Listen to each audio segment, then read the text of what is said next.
नमस्कार।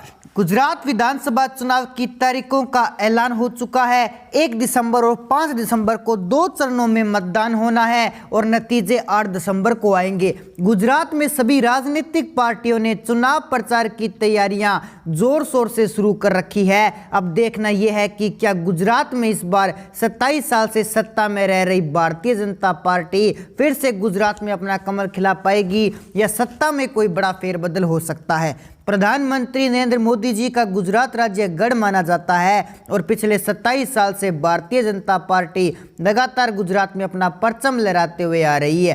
तो ऐसे में क्या गुजरात की जनता इस बार फिर से मोदी जी को अपना नेता चुनेगी या गुजरात में त्रिकोणीय मुकाबला हो सकता है। गुजरात में हर बार चुनाव 2 पार्टियों के बीच में होता रहा है, लेकिन इस बार तीसरी पार्टी अरविंद केजरीवाल की आम आदमी पार्टी गुजरात में एंट्री कर चुकी है। लेकिन चुनावी सर्वे के मुताबिक इस बार भारतीय जनता पार्टी और कांग्रेस के बीच में कांटे की टक्कर न होते हुए बीजेपी और आम आदमी पार्टी में सत्ता की लड़ाई हो सकती है, क्योंकि आम आदमी पार्टी के संयोजक अरविंद केजरीवाल दिल्ली और पंजाब वाला दांव गुजरात में चलते हुए दिखाई दे रहे हैं। केजरीवाल लगातार गुजरात के दौरे कर रहे हैं, गुजरातियों से बड़े बड़े वादे करते हुए दिखाई दे रहे हैं। केजरीवाल गुजरातियों से कहते हैं कि अगर आपने हमारी सरकार बना दी तो हम आपको 300 यूनिट फ्री बिजली देंगे और बेरोजगार युवाओं को जब तक रोजगार ना मिल जाए तब तक 3000 रुपये प्रति महीना बेरोजगारी भत्ता देंगे। ऐसे बड़े बड़े वादे कर केजरीवाल गुजरातियों के दिल में जगह बनाने की कोशिश कर रहे हैं। लेकिन भारतीय जनता पार्टी ने भी गुजरात को फतेह करने के लिए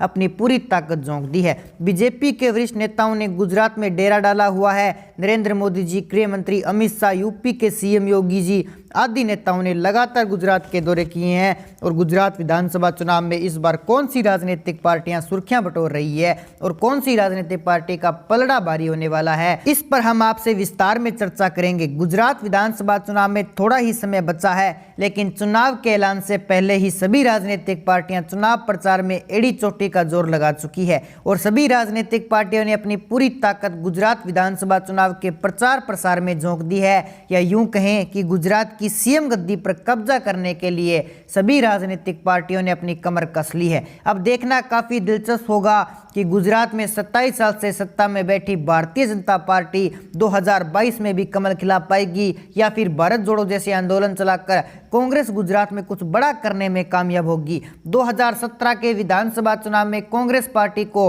77 सीटों पर सफलता हासिल हुई थी, लेकिन उसके बाद से ही गुजरात में कांग्रेस पार्टी लगातार नीचे गिरती हुई नजर आ रही है। तो वहीं देखा जाए तो इस बार गुजरात में आम आदमी पार्टी की एंट्री होने से गुजरात विधानसभा चुनाव 2022 में त्रिकोणीय मुकाबला होने की स्थिति बनी हुई है और केजरीवाल कांग्रेस के वोट हड़पने में भी कामयाब होते हुए साफ साफ दिखाई दे रहे हैं, जिसका फायदा बीजेपी को मिलने की चर्चाएं तेज हो चुकी है। और गुजरात विधानसभा चुनाव की तारीखों का ऐलान होने से पहले ही गुजरात का सियासी माहौल गर्म हो चुका था, लेकिन अब तारीखों का ऐलान होने के बाद गुजरात की राजनीति का पारा काफी ज्यादा हाई हो चुका है। 1995 से लगातार बीजेपी सत्ता की कुर्सी पर विराजमान है, लेकिन भारतीय जनता पार्टी ने सिक्सर लगाते हुए 7वीं बार सीएम कुर्सी पर कब्जा करने के लिए कमर कस ली है। खुद प्रधानमंत्री नरेंद्र मोदी जी ने गुजरात विधानसभा चुनाव की कमान संभाल रखी है। पिछले 6 चुनावों से कांग्रेस विपक्ष में है और कांग्रेस पार्टी सत्ता में आने के लिए लगातार संघर्ष कर रही है। कांग्रेस के लिए इस बार चुनौतियां काफी ज्यादा बढ़ चुकी है, क्योंकि बीजेपी से सत्ता छीनने के लिए अरविंद केजरीवाल की आम आदमी पार्टी ने भी गुजरात में अपनी पूरी ताकत झोंक दी है। पिछले दिनों ही एबीपी सी वोटर सर्वे के मुताबिक भारतीय जनता पार्टी को गुजरात में 135 से 139 सीटें मिलने का अनुमान लगाया गया था, जबकि आम आदमी पार्टी को 20 से 25 सीटें सी वोटर सर्वे में दी गई थी। कांग्रेस को गुजरात में इस बार 25 से 30 सीटें मिलने का अनुमान लगाया गया था, लेकिन ताजा ओपिनियन पोल के मुताबिक गुजरात विधानसभा चुनाव 2022 में किस पार्टी का पलड़ा भारी होने वाला है, ये जानने के लिए आप हमारे देखिए स्पेशल रिपोर्ट। चलिए दोस्तों, शुरुआत करते हैं गुजरात के 182 सीटों का आंकड़ा। सबसे पहले जिला हमारे पास आता है महिसागर। महिसागर की कुल 3 विधानसभा सीटें हैं, जिसमें से भाजपा के खाते में यहां पर 1 सीट जा रही है। अगर हम आम आदमी पार्टी की बात करें तो यहां पर आम आदमी पार्टी को 0 सीट मिल रही है। यहीं पर कांग्रेस को 2 सीटों पर लाभ होता हुआ दिखाई दे रहा है। अगले जिले बनासकांठा की बात की जाए तो बनासकांठा की कुल 9 विधानसभा सीटें हैं, जिसमें से भाजपा के खाते में 5 सीटें आ रही है। आम आदमी पार्टी के 1 सीट और कांग्रेस के खाते में यहाँ पर 3 सीटें जाती हुई दिखाई दे रही है। बढ़ते हैं अगले जिले की ओर। अगला जिला आता है दाहोद। दाहोद की कुल 6 विधानसभा सीटें हैं, जिसमें से भाजपा के खाते में 2 सीटें और कांग्रेस भी यहां पर 2 सीटें ले रही है और आम आदमी पार्टी 1-1 लेती हुई दिखाई दे रही है। इसी के साथ राजकोट जिले की बात करें तो राजकोट जिले के अंतर्गत 8 विधानसभा सीटें आती है, जिसमें से भाजपा के खाते में 3 सीटें, आम आदमी पार्टी के खाते में 1 सीट और कांग्रेस के खाते में 4 सीटें। अगर अगले जिले की जूनागढ़ की बात की जाए तो जूनागढ़ के अंतर्गत 5 विधानसभा सीटें हैं, जिसमें से कांग्रेस के खाते में 3 सीटें और भाजपा के खाते में 2 सीटें। आम आदमी पार्टी का यहां पर सुपड़ा साफ हो चुका है। अगले जिले बहरूच की बात की जाए तो बहरूच के अंतर्गत 5 विधानसभा सीटें हैं, जिसमें से कांग्रेस के खाते में 2 सीटें और भाजपा के खाते में यहां पर 3 सीटें जाती हुई दिखाई दे रही है। आम आदमी पार्टी यहां पर भी खाता खुलता हुआ नहीं दिखाई दे रहा है। मेहसाणा जिले की बात करें तो यहां पर कुल 7 विधानसभा सीटें हैं, जिसमें से भाजपा यहां पर 2 सीटों पर कामयाब हो रही है और कांग्रेस यहां पर 4 सीटें ले रही है, जबकि आम आदमी पार्टी यहां पर अपना खाता खोलती हुई 1 सीट हासिल कर रही है। बढ़ते हैं अगले जिले की ओर। अमरेली की कुल 5 विधानसभा सीटें हैं, जिसमें से भाजपा के खाते में 2 सीटें,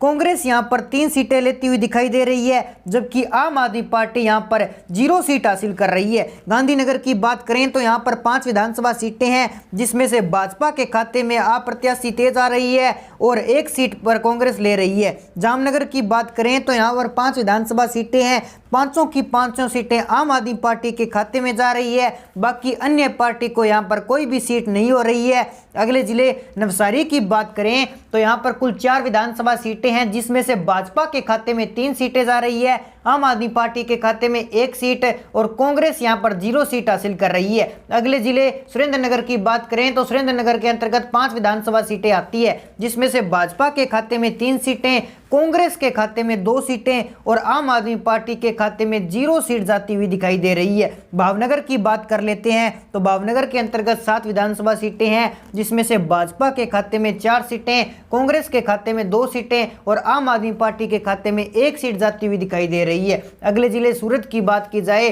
तो यह गुजरात का सबसे बड़ा जिला माना जाता है। यहाँ की कुल 16 विधानसभा सीटें हैं, जिसमें से भाजपा यहाँ पर 9 सीटें हासिल कर रही है, आम आदमी पार्टी यहाँ पर 2 सीटें और कांग्रेस यहाँ पर 5 सीटें हासिल कर रही है। अगले जिले की ओर बढ़ते हैं। मोरबी जिला। मोरबी जिले के अंतर्गत 3 विधानसभा सीटें हैं और यहाँ पर तीनों विधानसभा सीटें इस बार कांग्रेस को जाती हुई दिखाई दे रही है। बाकी बची बात करें आम आदमी पार्टी की, यहाँ पर तो सुपड़ा साफ हो चुका है। अगले जिले की बात करें कच्छ जिला। कच्छ जिले के अंतर्गत 6 विधानसभा सीटें हैं, जिसमें से भाजपा के खाते में 3 सीटें, कांग्रेस के खाते में 2 सीटें, आम आदमी पार्टी के खाते में 1 सीट जाती हुई दिखाई दे रही है। अगले जिले वलसाड की 5 विधानसभा सीटों की बात करें तो यहाँ पर भाजपा 3 सीटें ले रही है, आम आदमी पार्टी को 2 सीटें और कांग्रेस यहाँ पर कोई भी सीट लेती हुई दिखाई नहीं दे रही है। आनंद जिले की बात करें तो यहाँ पर कुल 7 विधानसभा सीटें हैं, जिसमें से भाजपा यहाँ पर 4 विधानसभा सीटें ले रही है, कांग्रेस यहाँ पर 3 सीटें ले रही है। आनंद की बात की जाए तो अहमदाबाद की 21 विधानसभा सीटों की और यहाँ पर चर्चा करें तो बीजेपी को यहाँ पर 7 सीटें, आम आदमी पार्टी को 3 सीटें,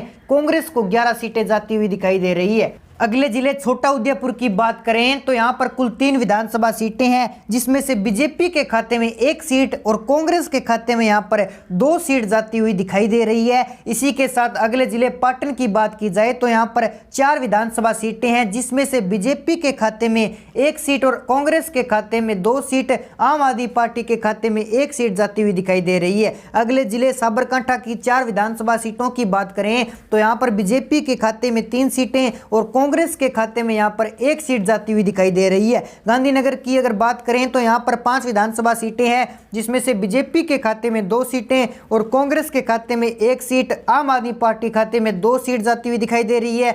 अगर अगले जिले की गिर सोमनाथ की बात करें तो गिर सोमनाथ की 4 विधानसभा सीटों पर चर्चा करें तो बीजेपी के खाते में 3 सीटें, कांग्रेस के खाते में यहां पर 1 सीट जाती हुई दिखाई दे रही है। अगले जिले खेड़ा की 6 विधानसभा सीटों पर एवरेज चर्चा करें तो यहां पर बीजेपी को 4 सीटें जा रही है, जबकि कांग्रेस को यहां पर 2 सीटें जाती हुई दिखाई दे रही है। आम आदमी पार्टी यहां पर कोई भी सीट हासिल नहीं कर पा रही है। अगले जिले की पंचमहल की बात करें तो यहां पर कुल 5 विधानसभा सीटें हैं, जिसमें से बीजेपी के खाते में 2 सीटें और कांग्रेस के खाते में 3 सीटें जा रही है। तो दोस्तों, गुजरात की 182 सीटों की एवरेज चर्चा करें तो गुजरात के अंदर भाजपा को 107 सीटें जा रही है, 130 सीटों पर आंकड़ा आ जाता हुआ दिखाई दे रहा है। यानी कि गुजरात के अंदर भाजपा का 107 से 130 सीटों पर आंकड़ा जाता हुआ दिखाई दे रहा है, जबकि आम आदमी पार्टी यहां पर 62 सीटों का एक रिकॉर्ड तोड़ती हुई दिखाई दे रही है और कांग्रेस यहां पर 11 सीटें लेती हुई दिखाई दे रही है। तो कहा जा सकता है गुजरात के अंदर कांग्रेस का पूरी तरह से सुपड़ा साफ होने वाला है।